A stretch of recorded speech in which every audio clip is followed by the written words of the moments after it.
कृष्णा। राधे राधे। श्री पुरुषोत्तम मास महात्मा 29वां अध्याय।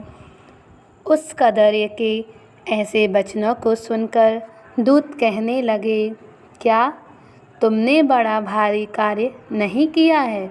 हे प्रभु, सबसे उत्तम मास कैसे नहीं जाना?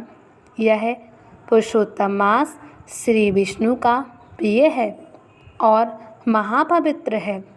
उसमें तुमने ऐसा तप किया है जो देवताओं को भी नहीं प्राप्त हो सकता है।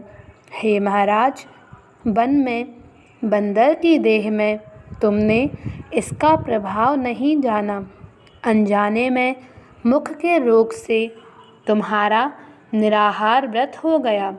तुमने बंदरपन की चंचलता से वृक्ष के फल तोड़कर पृथ्वी पर फेंक दिए।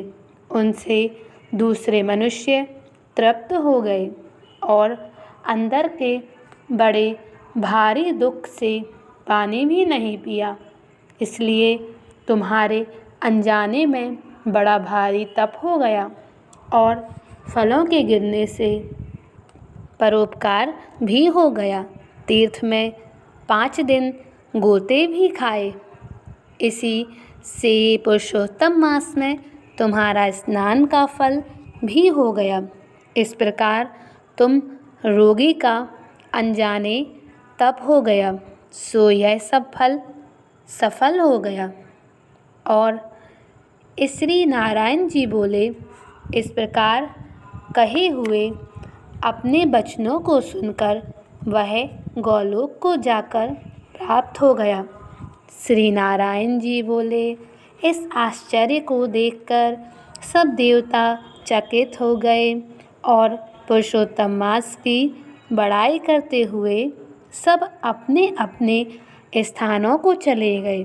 नारद जी कहने लगे कि हे तपोधन, आपने दिन के प्रथम भाग का कृत्य कहा, पिछले भाग का कृत्य कैसे करना चाहिए? कृपा करके यह भी कहिए। श्री नारायण जी बोले, प्रातःकाल का कर्म विधि से समाप्त कर फिर मध्याह्न काल की संध्या कर तिलों से तर्पण करें। अतिथि के लिए द्वार पर देखें। जो अतिथि भाग्य से गौ के दोहने के समय आ जाए तो उसकी पूजा करें। अत्यंत भक्ति से यथाशक्ति अनादि देकर उसको संतुष्ट करें। भगवान यम कहते हैं कि फिर पूर्व की तरफ मुख करके मौन होकर शुद्ध सुंदर पात्र में अन्न की सराहना करता हुआ भोजन करें। पहले स्वाहा के अंत में ओमकार का उच्चारण कर घी से लपेटे हुए 5 ग्रासों को बिना दांत लगावे जिह्वा से निगल जाएं। फिर मन लगाकर पहले मीठा भोजन खाएं। ब्राह्मण शास्त्र विरुद्ध अभक्ष्य भोज्यादिक पदार्थों को ना खाएं। सूखा बासी भोजन भी अभक्ष्य कहा है। भोजन पर बैठकर श्रेष्ठ मार्ग का विरोध ना करें।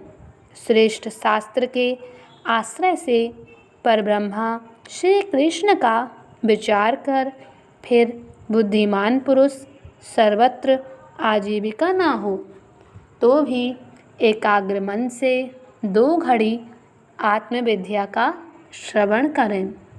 फिर यथेष्ट अपना काम धंधा करें और संपूर्ण सिद्धियों को देने वाले श्री कृष्णचंद्र का मन में ध्यान करें।